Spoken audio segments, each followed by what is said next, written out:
reka turebe inkuru ivuga ku muhanzi Bosco Nshuti.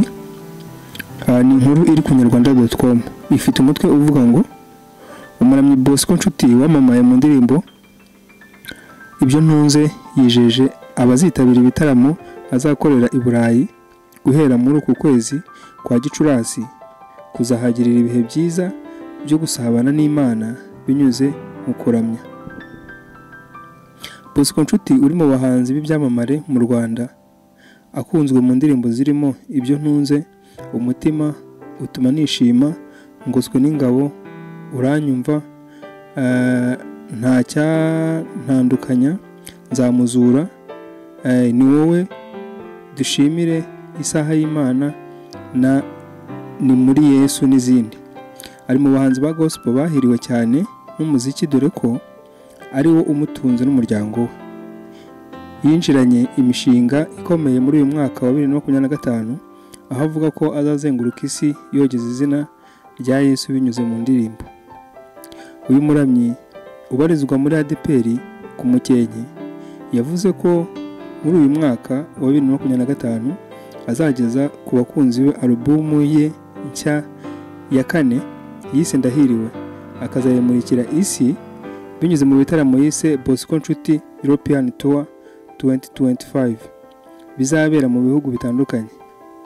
Biteganyijwe ko azitabira ibitaramo bizabera mu Bufaransa tariki ya 17 kugeza 18 muri uku kwezi, akomereze mu Buholandi kuri 22, nyuma ajye muri Norvege kuri 21 kugeza kuri 24 kugeza kuri 25 Gicurasi, ubwo ni uku kwezi, no muri Swede ku itariki ya 31 kugeza ku itariki ya 1 Kamena, no ku ya 7 kugeza ku 8 muri mu kwezi kwa Kamena.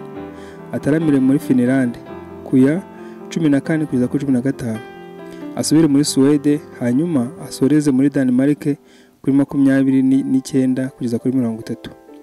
Ubwo yaganiraga n'Inyarwanda, Bosco Nshuti yatangaje ko ari umugisha udasanzwe kujya gutaramira muri ibi bihugu. Avuga ko bimutera imbaraga zo gukomeza kandi bimwereka ko umurimo w'Imana ukiri mugari. Yakomeje agira ati, icyo mbahishiye ni ugufatanya nabo kuramya Imana, nkabaha ku by'Imana yanshyizemo. Icyo nabizeza ni uko tuzaryoherwa. So bwa mbere azaba ataramiye muri ibi bihugu, kuko yagiriyeyo ibihe byiza mu mpera za 2023. Icyo gihe yataramiye mu bihugu birimo Ubufaransa, Ububiligi, Swede, Ubuholandi ndetse na Denmark. Alubumu ye ya 4 Ndahiriwe azayimurikira Abanyarwanda mu gitaramo cy'amateka yitiriye ibitaramo azajya akora byose, aho yabyise Unconditional Love, cyangwa se urukundo rudafite aho rushingiye. Iki gitaramo kigiye kuba ku nshuro ya 2, kizaba tariki ya 13 z'ukwa 7 2025. Na alubumu izaba yiyongereye ku zindi 3 zakunzwe cyane, arizo Ibyo ntunze, Umutima na Ni muri Yesu. Uyu muhanzi arateganya kuzenguruka isi amenyekanisha iyi alubumu ye nshya.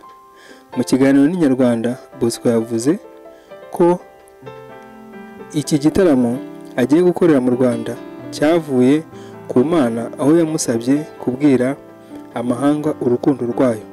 Ati, Imana yashyize ku mutima kubwira abantu urukundo rwayo yakunze abari mu isi.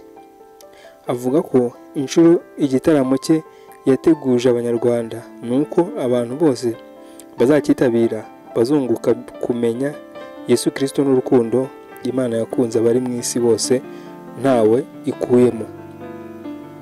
Icyo gihe yavuze ko impamvu igitaramo cye cyiswe Unconditional Love ari ukubera ko Imana idukunda tukiri abanyabyaha.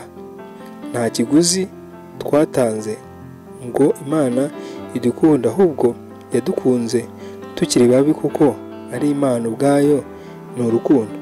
Bosco Nshuti ni umuhanzi w'umuhanga mu myandikire n'imiririmbire watangiye kuririmba kera akiri muto.